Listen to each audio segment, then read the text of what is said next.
Good afternoon, class. We are looking at exam 1 review limits. It covers from section 1.6 to 3.1.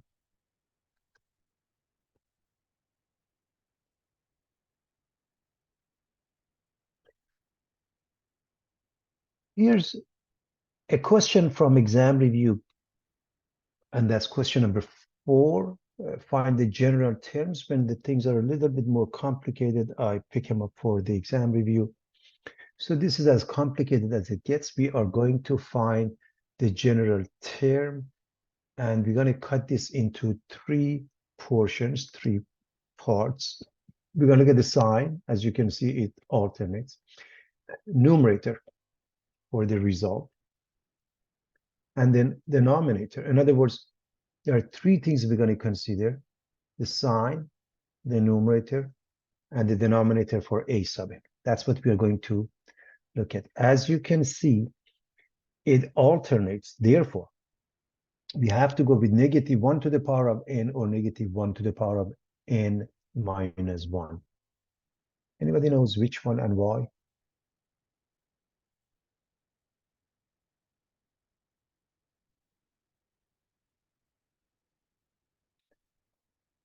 It's the second one, because all you have to do, replace the n with 1. If you replace the n with 1, this becomes -1. So the sign for the first term must be -1 here.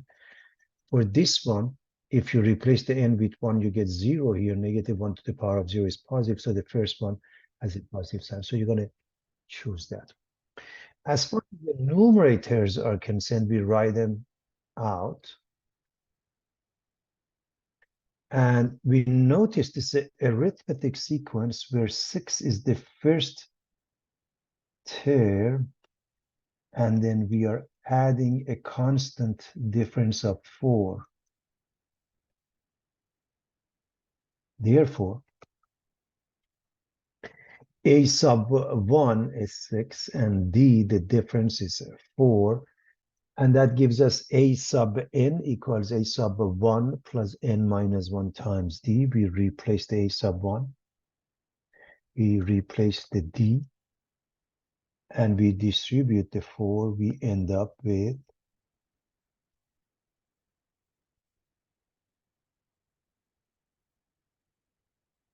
6 plus 4n minus 4. These two combine, they give us number 2.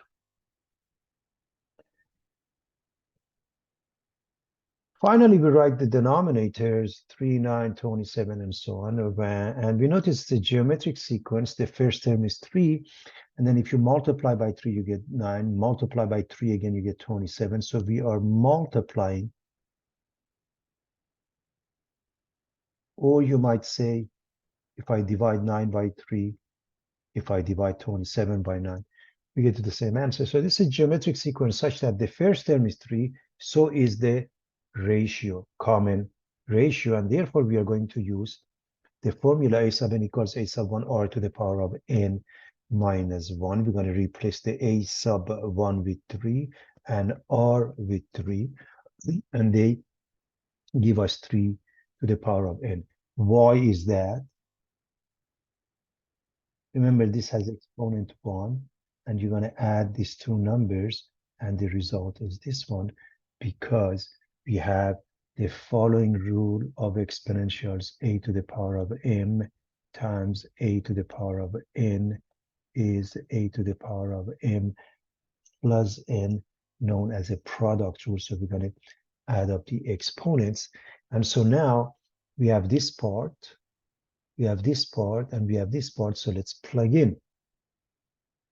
So this part is -1 to the power of n minus 1. The numerator for n plus 2. The denominator 3 to the power of n. More importantly, when you're done, you must check. For example, if n is 1, this becomes 1, right? Because this is 0, -1 to the power of 0. 4 times 1 plus 2 is 6. 3 to the power of 1 is 3, and it's 6 there. So the first one works. And of course, you have to do a couple more to be on the safe side. Always check to make sure it's correct.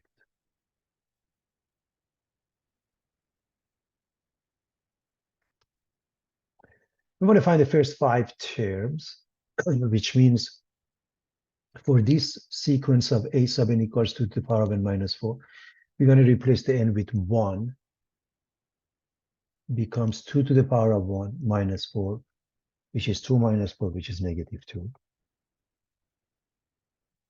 For the second term, we're going to replace it with 2.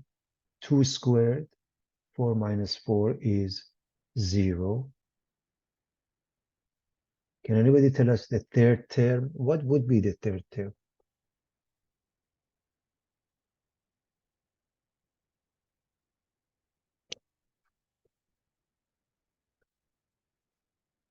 Two to the third, 2 cubed, 8, minus 4 is 4. You can figure out the others and write the terms, 5 terms.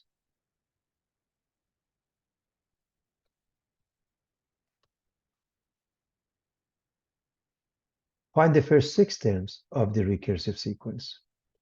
So we have the first term a sub 1 is 1. We have the second term a sub 2 is 2. And a general formula indicates a sub n plus 2 is a sub n plus 1 plus 2 a sub n, meaning any term you want, get the previous one. That's the relationship between these two. Get the previous one. And then get the previous one multiplied by 2 and add to that. So for example, if I want the next one, that means I want this to be 3, right? And n plus 2 is 3. That indicates that n must be 1.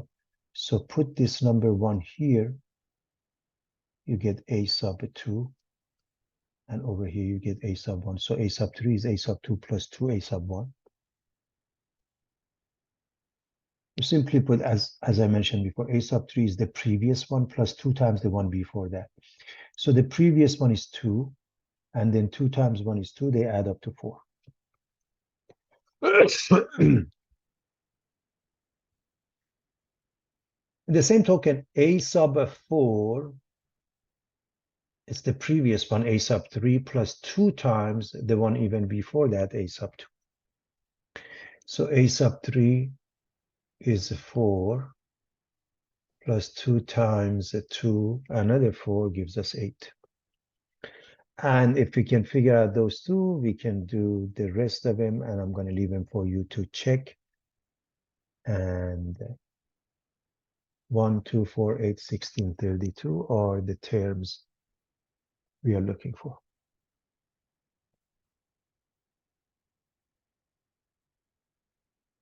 We want to take this limit, so we write 2 to the power of infinity, and as you know, that is infinity.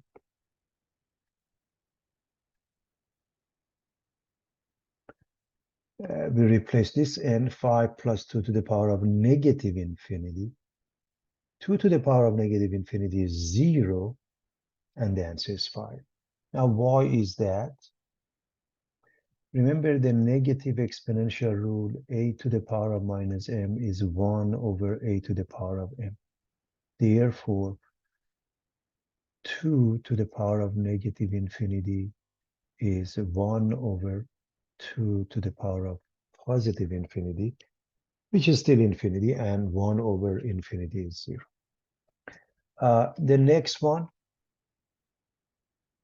replace the n with infinity. This is 0. They add up to 1.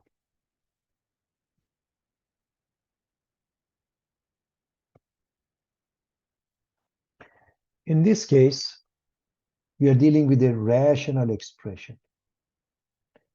N is approaching infinity. When n approaches infinity or negative infinity, and you're dealing with a rational expression, you divide by highest degree term in the denominator, which is n squared. So divide everything by n squared and simplify.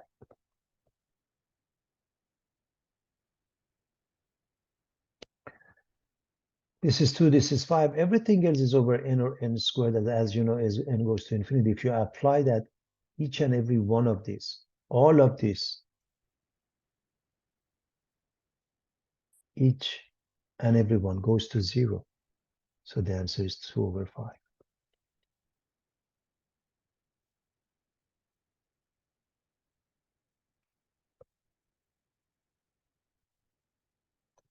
We want to express this number as a rational number, making it into a fraction. And we've seen the algebraic techniques in algebra. Now we're going to go with a geometric sequence, 0.46 bar. As you know, it means 0.4646, and it continues indefinitely. It's a repeating decimal.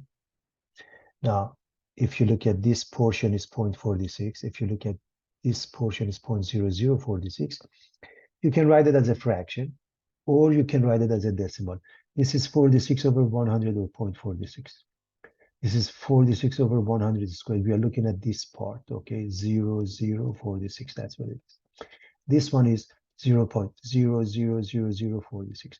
And we separate them in this format so we can notice that this is a geometric sequence such that here's the first term.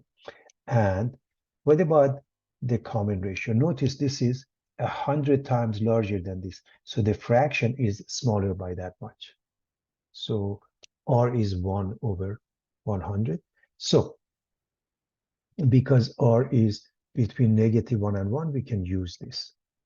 So A is 46 over 100, or 0.46 if you want to go with decimal. R is 1 over 100 or 0.01. Either way is fine. We're going to use this. Again, whether you put a fraction or decimal makes no difference. Fraction may be a tad easier because this is a complex fraction. We're going to multiply the top and the bottom by 100. These two, obviously, they cancel out the 100 and they give you 46.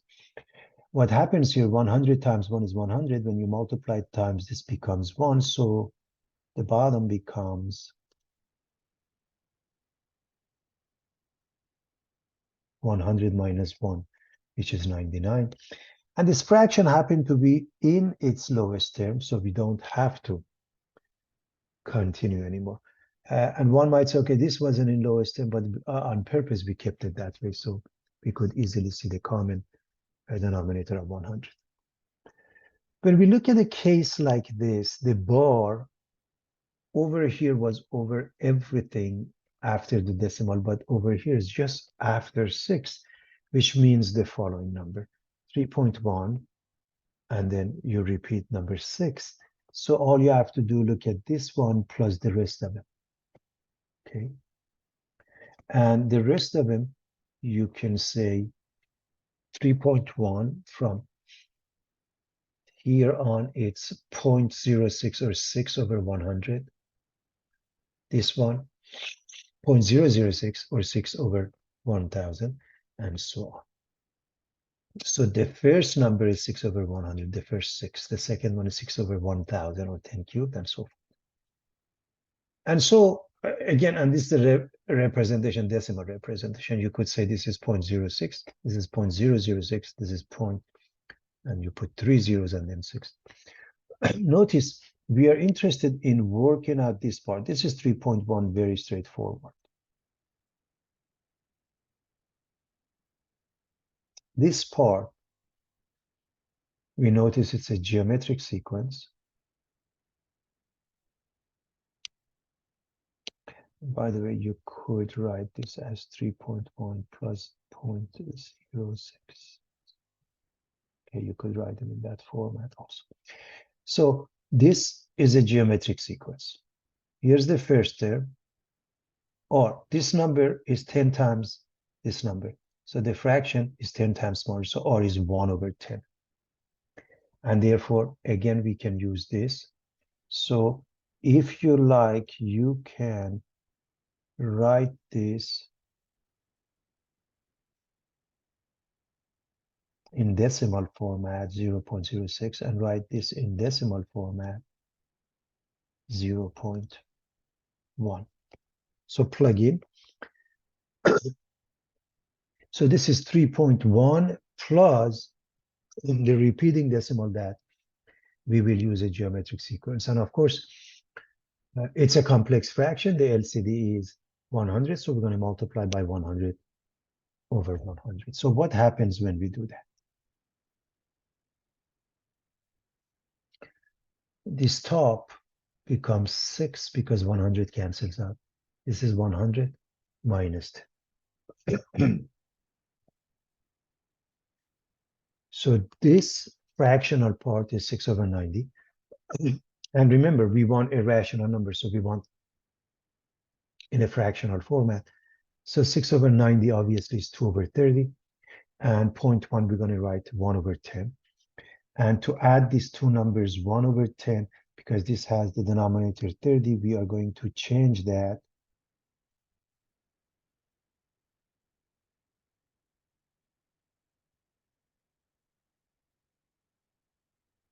to 3 over 30. And 3 and 2, they add up to 5 over 30. So this is 3 and 5 over 30, which is 1/6. And that's good. In some cases, may be interested, not necessarily in a mixed number format. So 3 times 6, 18 and 1, 19 over 6. They may want it in this format. This is a mixed number format.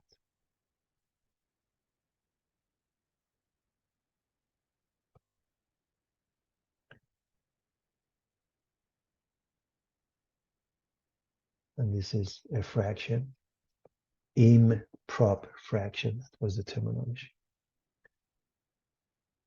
Example 6, a doctor prescribes a 100 milligram antibiotic tablet to be taken every 8 hours. Just before each tablet is taken, 30% of the drug present in the preceding time step remains in the body, and that's the key. Please understand 8 hours is the time step, everybody.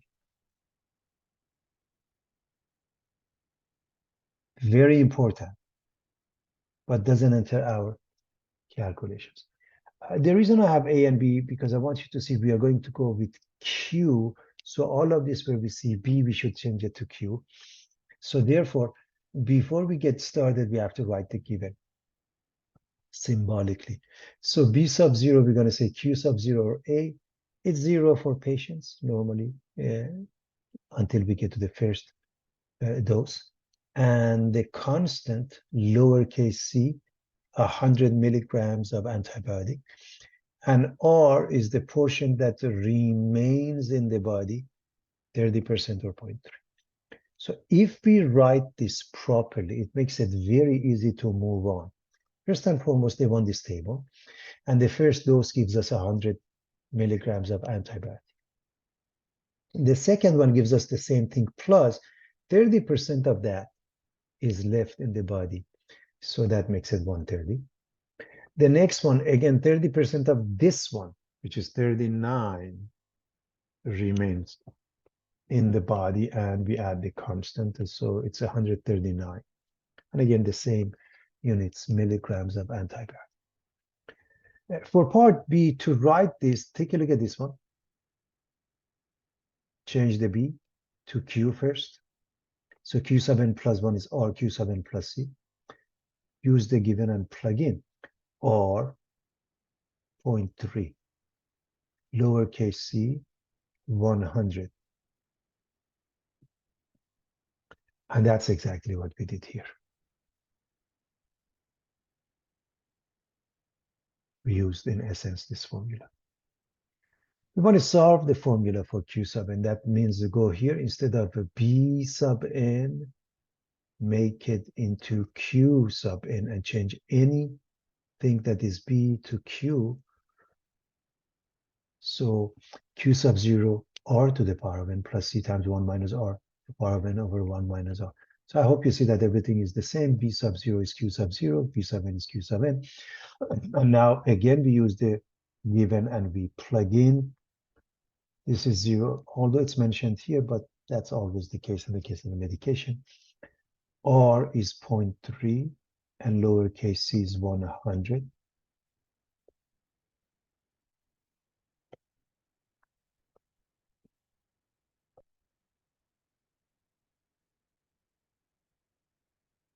Zero times their number is 0. This is 0.7. We put it under 100. And 100 over 0.7 is 1000 over 7. And the reason we go with this format, because eventually we are interested in finding the limits. The next part is asking, we use part C to find Q sub 3. First of all, if you use this one, n equals 1 must be 100, 2 must be this, and this, the answer is n equals 3. And I leave it for you to check it out. But just to give you an example, if I replace this with 1, this becomes 0.31 minus that is 0.7. 0.7 divided by 7 is 0.1 times 1,000. So the first one works. So do the rest of them. Now, they're asking for the limiting value, meaning take a limit of this piece when n goes to infinity.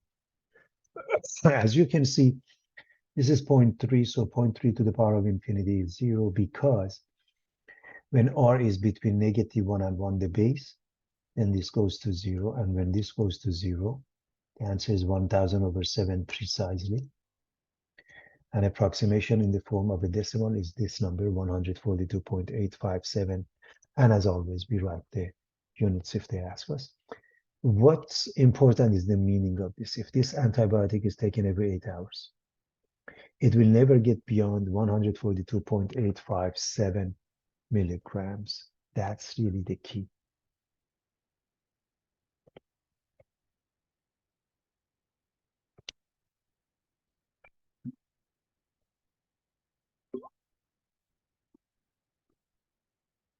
We want to take the limit in this page, and I'm going to remind you that basically we plug in and observe. If it gives us a number, we're done. 0 where a number other than 0 is done is 0. A number over 0 is either infinity or negative infinity. And most of the time, the indeterminate form is what we come across. And those are different forms, such as 0 over 0, infinity over infinity, infinity minus infinity. And by the way, if you plug in here, you do get infinity over infinity. However, remember, in the case of a rational expression, when the variable is approaching infinity, then the technique, or negative infinity. The technique is to divide by highest degree term in the denominator, in this case is t squared, and simplify. When we simplify, everything that you see here has a denominator of t or t squared, so every piece goes to 0, except number 1 in the denominator. And so what you have is 0 over 1. And I emphasize this because I want to make sure everybody can see that the denominator is not 0. So 0 over 1 makes it 0.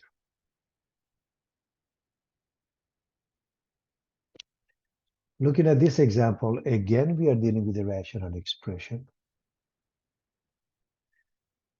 The variable is approaching infinity.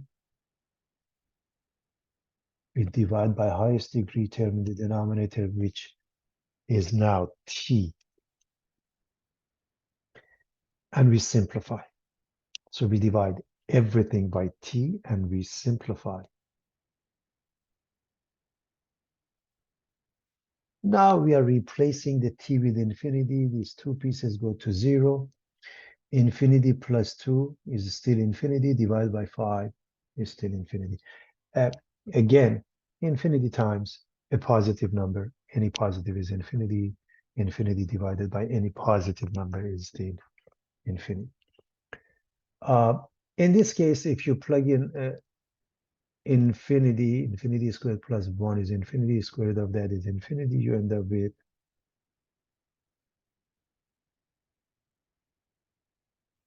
infinity minus infinity, in which case the technique is the conjugate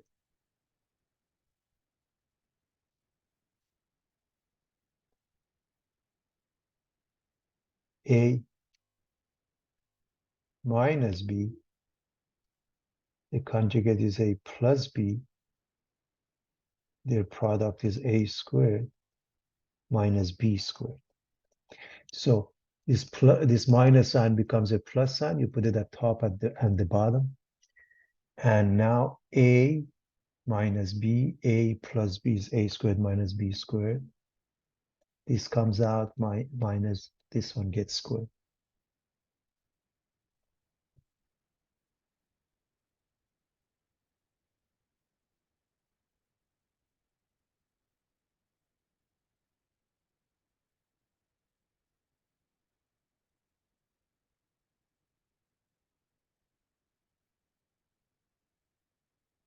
That's what we get. Now the denominator is infinity plus infinity, and that's infinity. So 1 over infinity is 0.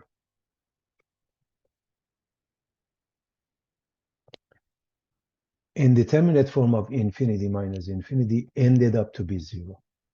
Again, it may not.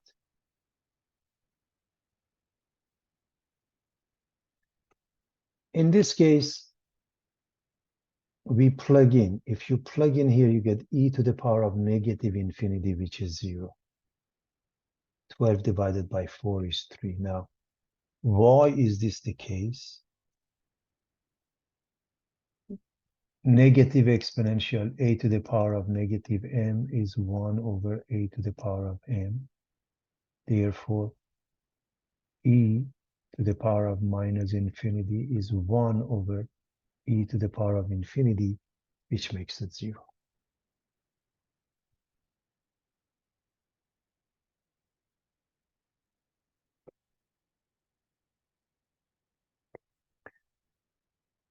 This is not a rational function. This is a fractional expression. The reason it's not rational because the top and the bottom are not polynomials.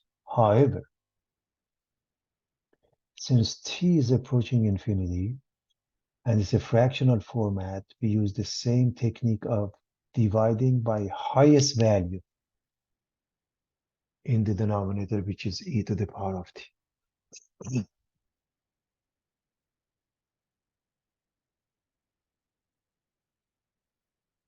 As we simplify, this becomes 1, this becomes negative 3.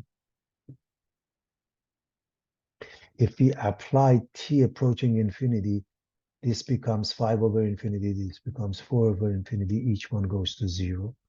And positive 1 over negative 3 results in negative 1/3.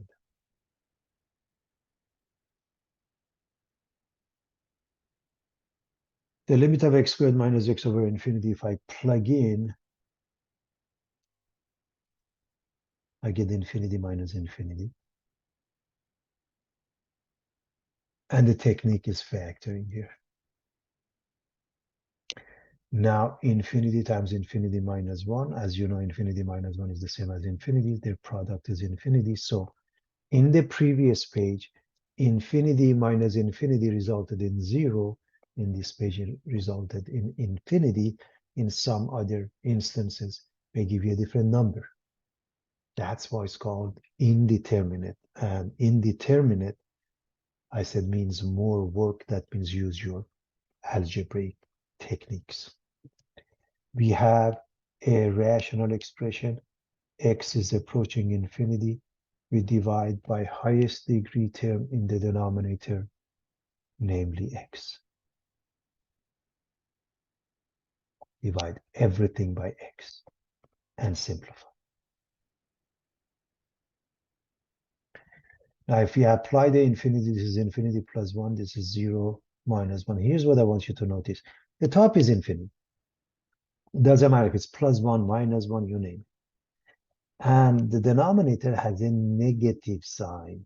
So the result is negative infinity. So you want to be careful with that to write the proper sign.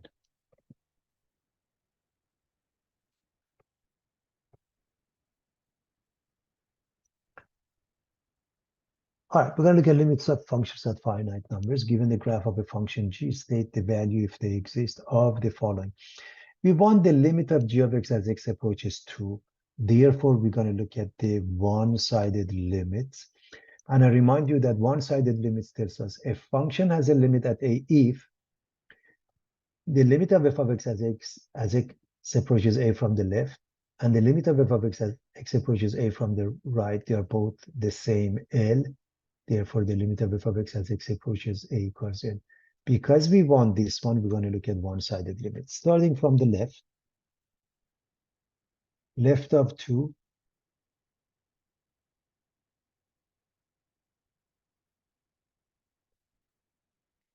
going this way, bring us to this hole, and the answer is 3.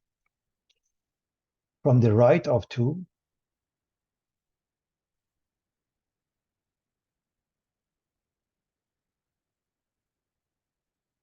we are moving towards this hole, and that gives us 1. Are they identical? No. The limit of g of x as x approaches 2 does not exist. The end. We're going to do the same thing with number 5. So we're going to look at both sides, the limit of g of x as x approaches 5 from the left and 5 from the right. And to do so, here's the left side of 5.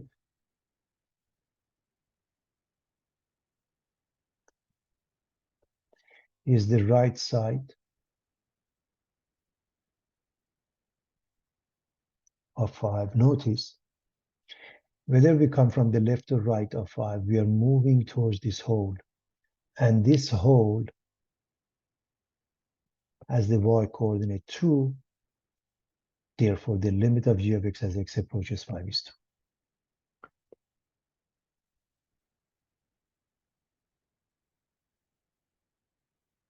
Now, if this number is about 1.4 roughly, what it means is that we have a solid dot, therefore g of 5 is 1.4, which is not equal to the limit of 2.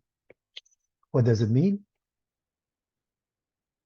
Definition of a continuity, I remind you, the limit of f of x as x approaches a equals f of a. That means the function is continuous at x equals a.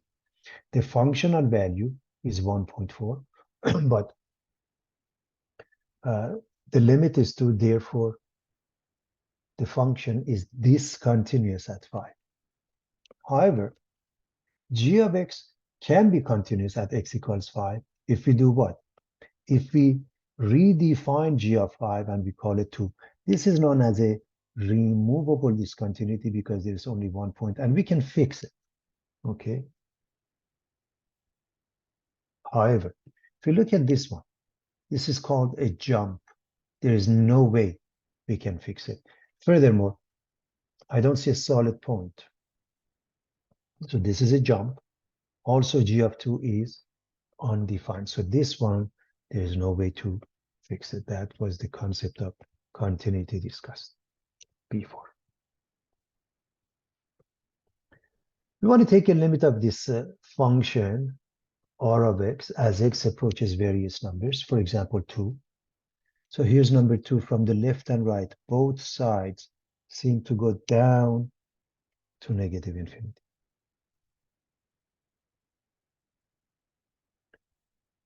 Taking a limit as x approaches 5. Here's number 5. The left and right, both sides go to positive infinity. Here's negative 3. The left side, the limit of r of x as x approaches negative 3 from the left of that takes us to negative infinity. But the limit of r of x as x approaches minus 3 from the right takes us to positive infinity. We are interested in VA, vertical asymptotes. These are the vertical asymptotes. This was the definition. The limit of f of x when x approaches either a or a from the left or a from the right, any of it, ends up being negative or positive infinity. X equals a is a vertical asymptote. In this case, x equals 2. In this case, x equals 5. In this case, x equals negative 3.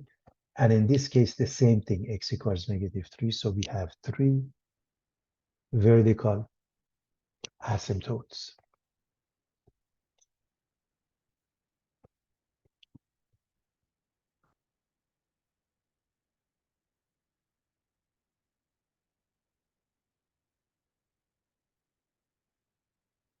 All right. This is from exam review question number 25. If you plug in 1 Can anybody tell me what we get when we plug in 1?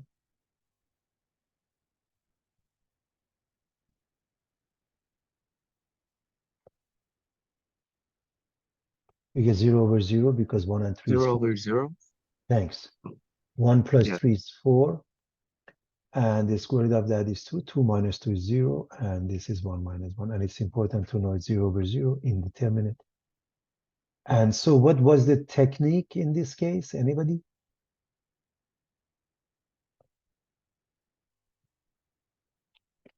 What is our algebraic technique?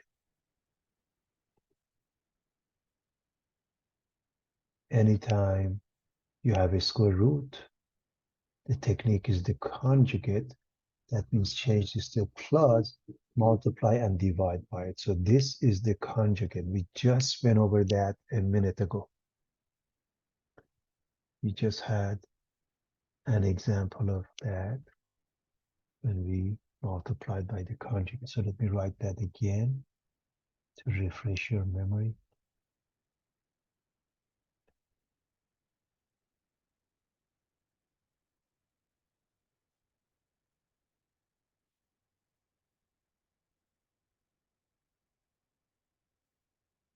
Therefore, the radical gets squared up and comes out, minus 2 squared, which is 4. Just to make sure everybody understands what happened here. So we have this square root of x plus 3 quantity squared minus 2 squared. And as you can see, the numerator simplifies to x minus 1. And they cancel the x minus 1 in the denominator.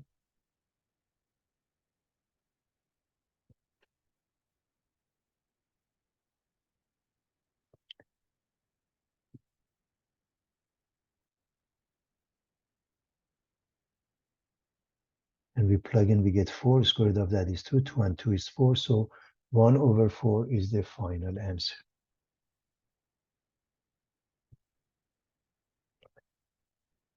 I like to look at these two questions at the same time because we are taking the limit of x over x minus 6 in both cases. One of them, x approaches 6 from the right. One of them, x approaches 6 from the left. If you don't pay attention to right and left anyways, the numerator is 6, class. 6 from the right is like 6.1 or 6.0001. And the bottom is like 5.999. It doesn't matter. The top is 6. The bottom is 0 in both cases.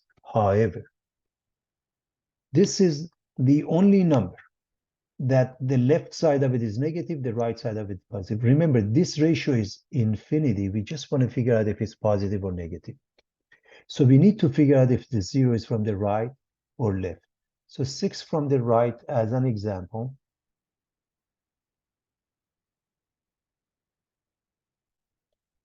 I can put 6.1 minus 6, and I get 0.1. This becomes from the right. Okay. So again, I've gone over this methodology that very fast you can figure this out. Okay.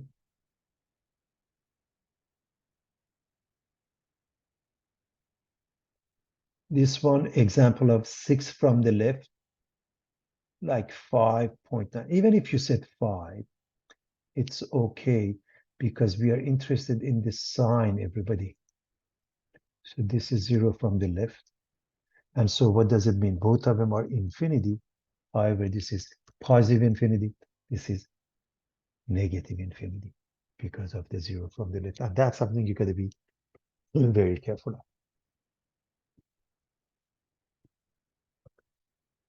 What is the limit of ln of x squared minus 16 as x approaches 4 from the right? You plug in, you get 0. But it is important to know it's 4 from the right. That means when you square it, it's a little bit more than 16. So you get 0 from the right. And that is extremely important. Why is that? If you recall the graph of a natural log is defined from 0 to infinity, 0 is not included. Okay, that's why we have the parentheses. So it's from the right. And from the right, notice what it does. It goes down to what? Negative infinity. And that's why the y-axis, or x equals 0, is vertical asymptote for this function.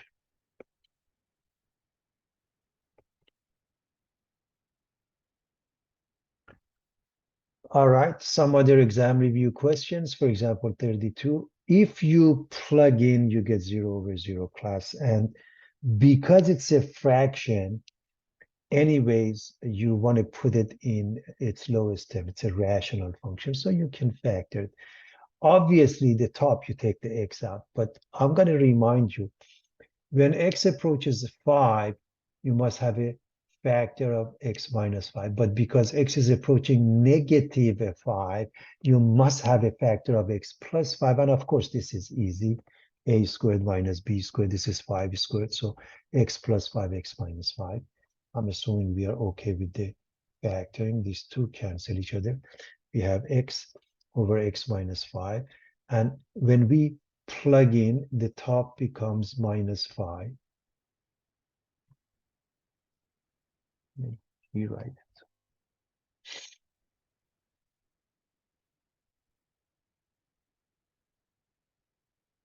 The bottom becomes minus 10, so it's positive 1/2.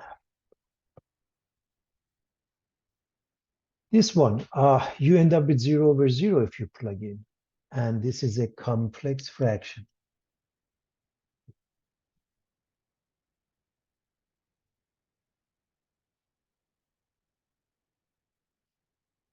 The technique is LCD, which is 3x. So you're going to multiply by 3x and you're going to divide by 3x.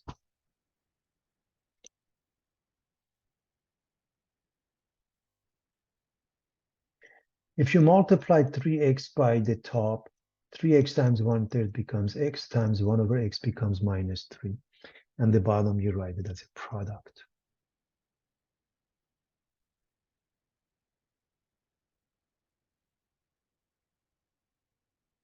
They cancel each other. You get 1 over 3x. And now if I apply the limit, I get 1 over 9 as the final answer.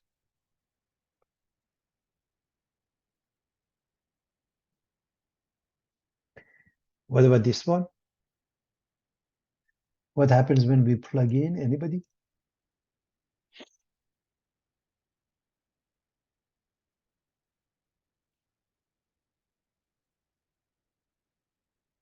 If you plug in 0, Square root of 4?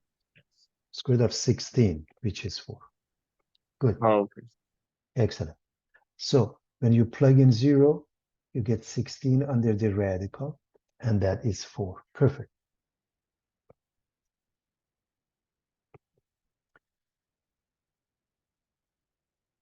Can anybody tell me what we get here if we plug in?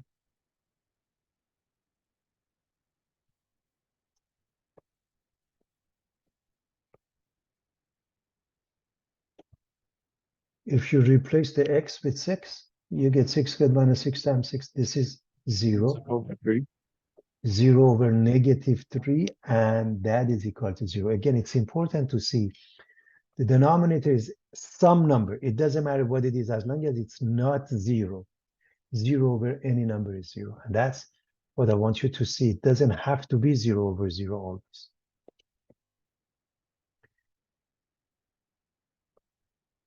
If you plug in 0, this becomes square root of 49, which is 7 minus 7. This is 0, so we do get 0 over 0. What is the technique?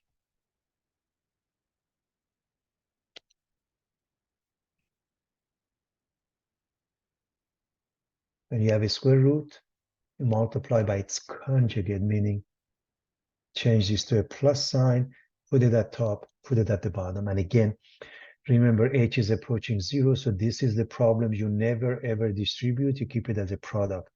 And this is a minus b, a plus b, so the answer is, again, I'm going to show you this piece. Square root of 49 plus h. squared minus 7 squared. So 49 plus h minus 49.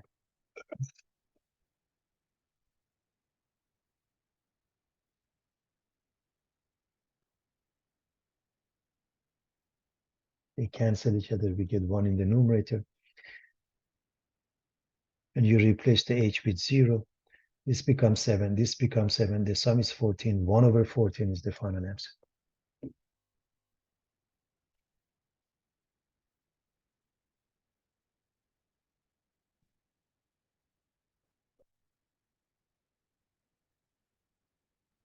Anytime you have a rational function, even without plugging in, you really should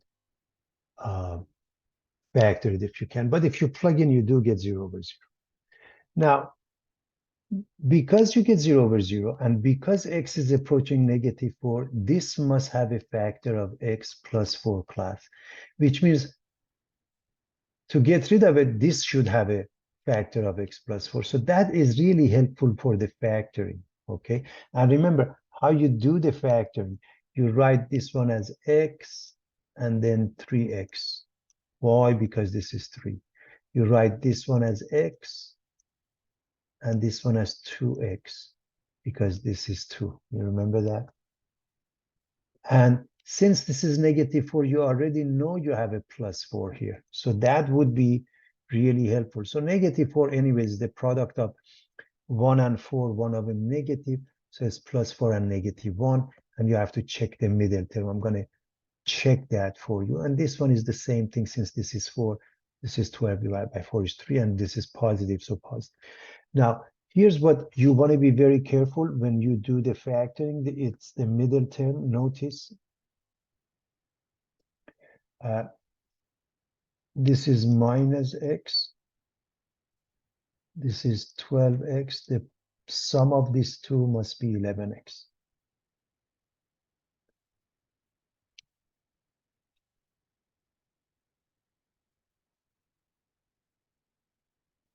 Eight x, 3x. I'm just looking at the middle term. The sum of those two must be 11x. That's how we check it, because the endpoints, 3x squared and -4, 2x squared and 12 are obvious, right? It's just the middle term. And so you drop the common factor of x plus 4.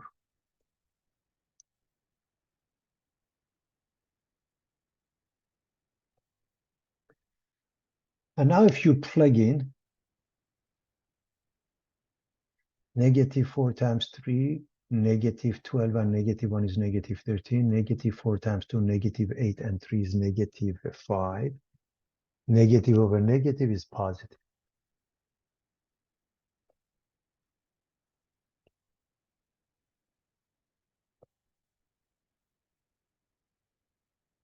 Derivatives and rates of change. I'm going to remind you of rise over run.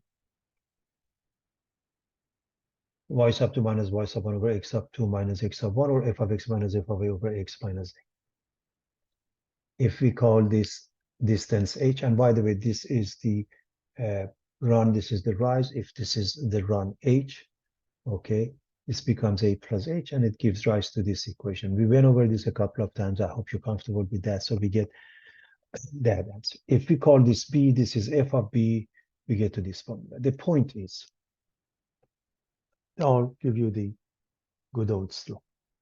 Now, as q gets closer and closer to p, what happens? The tangent line is the limiting position of the secant line PQ as q approaches p. Now, what is the slope of a tangent line, which is also known as instantaneous rate of change? We take the limit. M of tangent is the limit of M of PQ as q approaches p. As q approaches p. If you go with this formula, as x approaches a. If you go with this formula, as h approaches 0. They all mean the same thing. And so we call this M or F prime at A. We want to come up with the equation of a tangent line. And I remind you, we had standard form ax plus by equals c, point slope y minus y1 equals m times x minus x of 1, and slope intercept y equals mx plus b. By the way, we ultimately want to get there. But we're going to use this y minus y1. So if we go with this pair, y minus f of a equals m.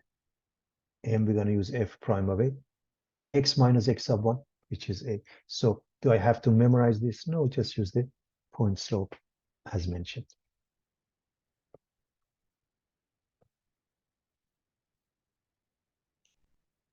Find an equation of a tangent line to the parabola y equals x squared. The pair is given, as I have already mentioned it. X is given, you don't need to have the y, you can evaluate it. For example, if x is 5, y is 25. So we need to calculate the slope, and we are going to use one of those formulas where a is 1 and f of x is x squared. Let's use this one.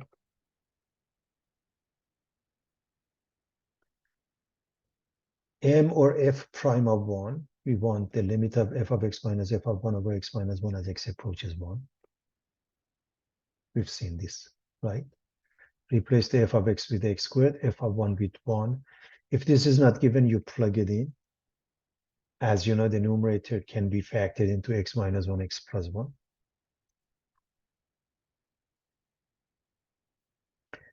And the limit of x plus 1 as x approaches 1 is simply 2.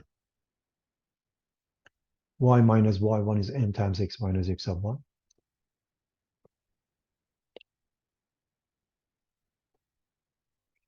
Y minus 1 equals m2 times x minus x of 1, which is 1.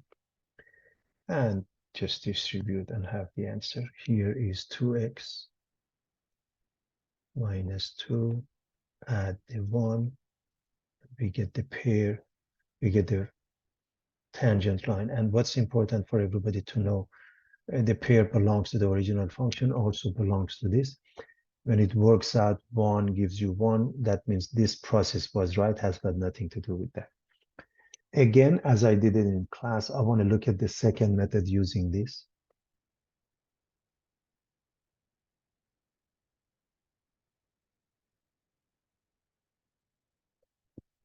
So the limit of 1 plus h squared minus 1.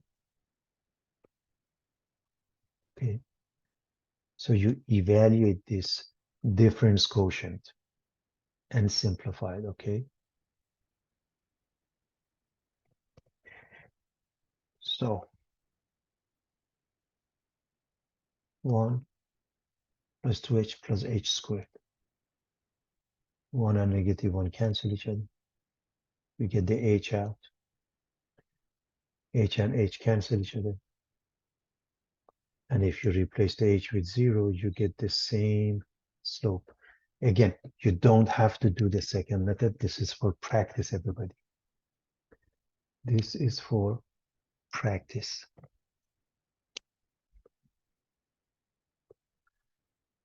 The distance in feet of an object from a starting point is given by s of t equals 2t squared minus 5t plus 4d, where t is time in seconds. What is the velocity of the object from 2 to 4 seconds? That's the average velocity. So s of t sub 2, that means s of 4, minus s of t sub 1, that means s of 2, over 4 minus 2. Which means plug in 4, evaluate it, plug in 2, evaluate it. When you plug in 4, you get 2 times 4 squared, minus 5 times 4 plus 4d. And you plug in 2, you get 2 times 2 squared, minus 5 times 2 plus 4d. And this ends up being 52. I've shown you before. This ends up being 38. 52 minus 38 over 2 is 14 over 2. You remember that?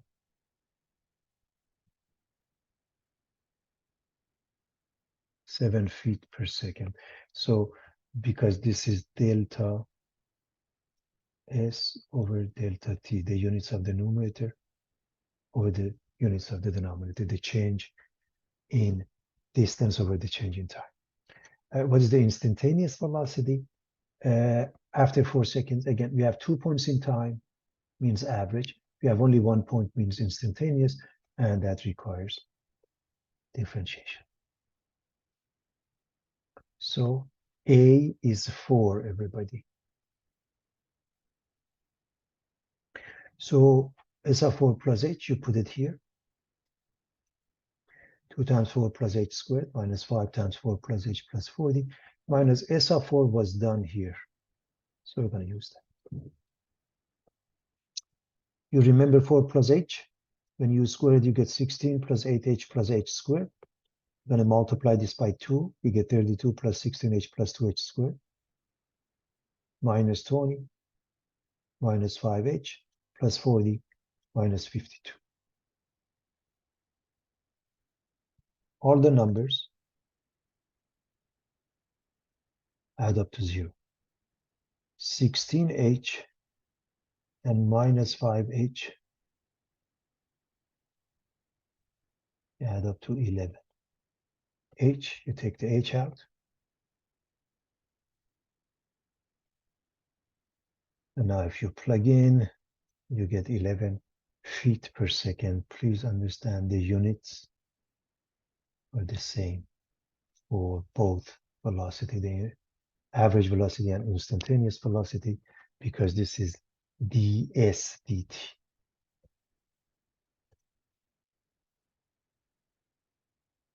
Same thing.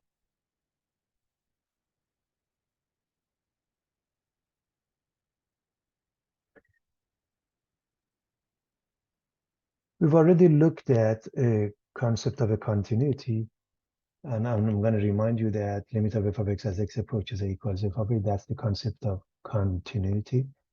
So a function is continuous at x equals a if f of x exists, and the limit, which is L, that means both sides have the same limit, and they are equal. So the limit of f of x as x approaches a, the limit of f of x as x approaches is f of a. This is the functional value. A function is continuous over an interval I if it is continuous at each point a in that interval I. If f is not continuous at x equals a, we say that f is discontinuous or has discontinuity at x equals a. We have this function, is g of x continuous at x equals -2? First and foremost, why are they asking us this question? Because if you look at this one, y equals half of x and y equals x minus 1, each one is a linear function. Each is a linear function. And a linear function, for any linear function, the domain is all real numbers, negative to positive infinity. Which means this is also continuous from negative infinity to -2. The same thing, this is continuous from -2 to infinity, so you check the endpoint. That's why. So we start with the functional value, and we are going to use this part and plug in because it has the equality. I went over this concept that this means such that this is the notation we use. We want to tell our reader which piece, this is a piecewise defined function we're going to use. So we're going to use x minus 1, x is equal to -2. We get -3. What about the left-sided limit? Well, we use less than, we use this part, this piece of the function. If you plug in -2, divide by 2, -1 and 1, and 3 is -1 and 3 is +2. We look at the right side. Now, right side, meaning x larger than -2, we use this piece. And if we plug in -2, we end up with -3. Now, as you can see, one-sided limits are not identical. The limit doesn't exist. Therefore, the function is discontinuous or not continuous at x equals -2. However, as I mentioned it before, this is the terminology that is used. Notice the functional value and the limit from the right are the same. Therefore, we say g of x is continuous at x equals -2 from the right. Again, how do you prove it? These two values are the same.